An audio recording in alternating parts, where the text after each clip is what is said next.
Hi guys, welcome to Counterpoints. My name is Connor, and today we're going to be breaking down the second episode in an incredibly well done animation known as Sigmar'S Toll.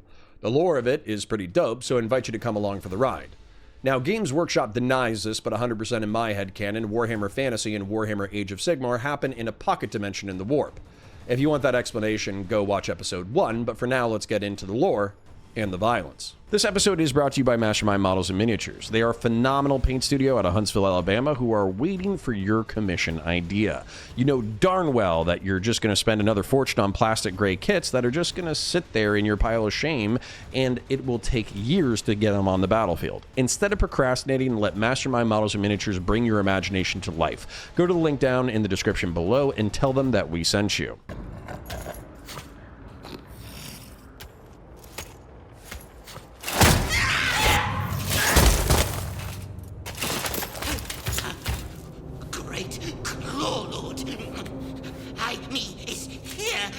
The appointed hour. Yes, yes. Quick, quick. Eyes about. Do you have it? Yes, yes. I have it. Here. Spark rock for great, mighty scab build.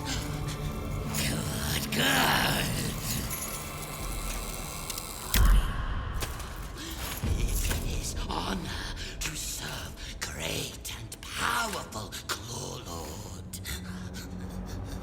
You know, guess why I want this spark rock? Huh? No, great one. You are wise.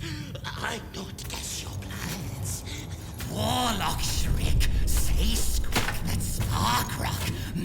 Powerful weapons. Very powerful.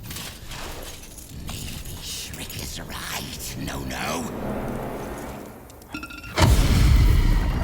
With spark rock guns, I become most powerful Claw Lord in all the North. Powerful enough to send away stupid gray fur freak. Or maybe... No, great lord, this one loyal! No fear. I trust, believe you. You not say a thing. The Skaven have invaded the realm of Akshi and wish to conquer the city of Emberguard. Emberguard sits on a massive deposit of Realmstone, in this case Emberstone, which is a powerful force to harness. Not only can it be used to fuel weapons, but it can also be infused into potions to make warriors braver, stronger, and more vigorous. Claw Lord Scabpelt, the leader of this invasion of Ratmen, has a spy recover some of the Realmstone for his personal armament. He wishes to procure the precious rock so that he might conquer the city without the aid of Greyseer Vreek. Greyseers are rats blessed by their god, the Great Horned Rat, and are born with gray or white fur and horns. They have a psychic sensitivity that allows them to commune with their god and wield powerful magic. While this may seem to be a relatively safe position within Skaven society, to be chosen from birth with blessings of your god, competition and training is fierce, and many Greyseers are killed before they reach adulthood. This may be from jealous and conniving peers, or from improperly wielded magic granted to them. Claw Lord Scabpelt believes that Greyseer Vreek is delaying the deployment of a dark bell that, when rung, will send his warriors into an unstoppable frenzy. Unwilling to let his suspicions or his enhanced weapon be known, he kills his loyal servant, as dead rat men tell no tales.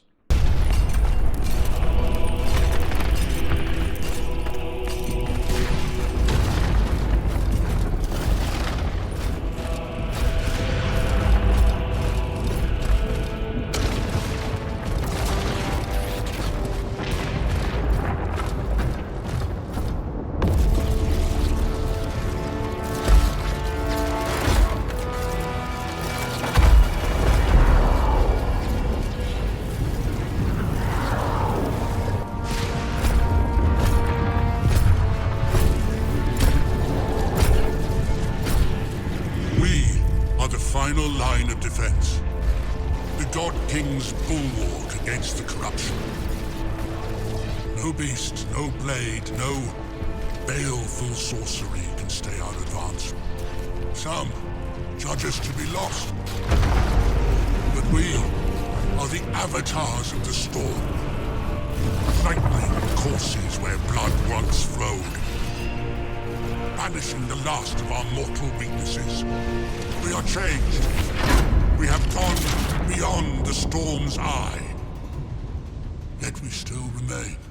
We still fight. Now, I did get something wrong in the last episode, which is that I mistook the female warrior Knight Reclusian Meridia for Knight Vigilant Greylock. Now, thankfully, this animation has brought us some clarification, along with some good lore about the dark fate of the Stormcast, the Ruination Chambers. A major criticism of the Stormcast has been that through reforging, their deaths do not carry sufficient weight, and that the slow destruction of their personalities was not a sufficient curse. Ruination Chambers have expanded this lore. Many champions of Sigmar are centuries old and have died dozens or hundreds of times, but each death has chipped away a portion of their soul. This makes them colder, less human, and more like the manifest will of the Storm God than any independent sentience. While this makes them deadlier in combat, it can also make them erratic, death-obsessed, and reckless. As these Stormcast near their end, they are visited by ravens of the human god of death, Morda.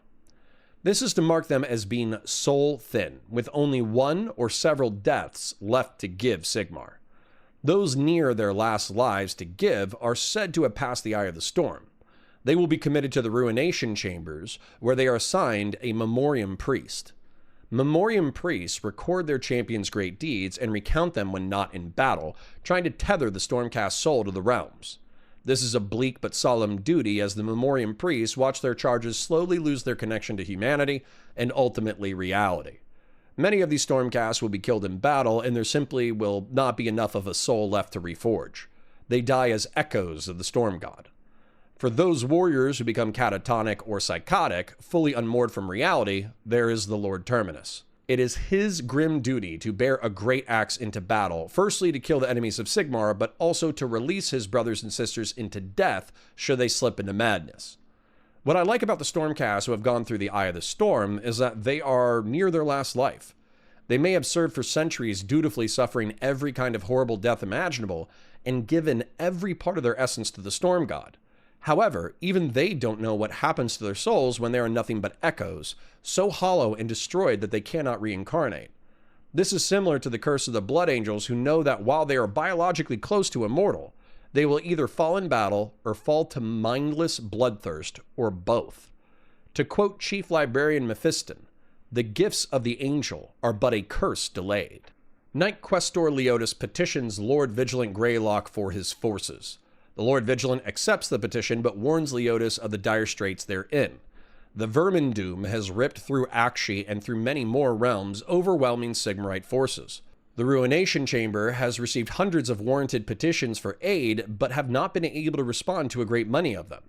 Their forces are spread thin, and the very nature of their lives means each soul-thin Stormcast must be spent wisely.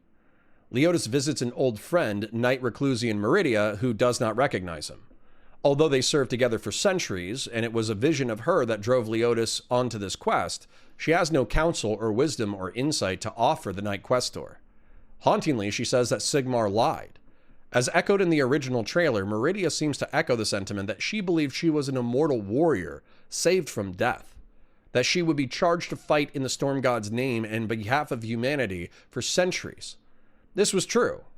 For this legendary and epic quest, though, Meridia does not believe she was told the true cost of her near immortality. Each death was excruciating. Each reforging was like being ripped apart and built back together on a muscular level. Each time a piece of her soul was gone. Each time more memories were lost. Meridia is no longer the mortal girl who killed several Zangors.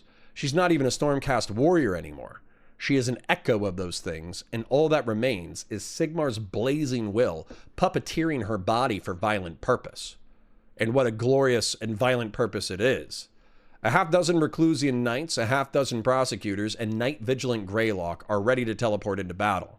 Stormcast can be transferred across the realms via star bridges or storm portals, and will often arrive via a bolt of lightning. The knights are sucked into one such bolt and flung across the realm.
in flight.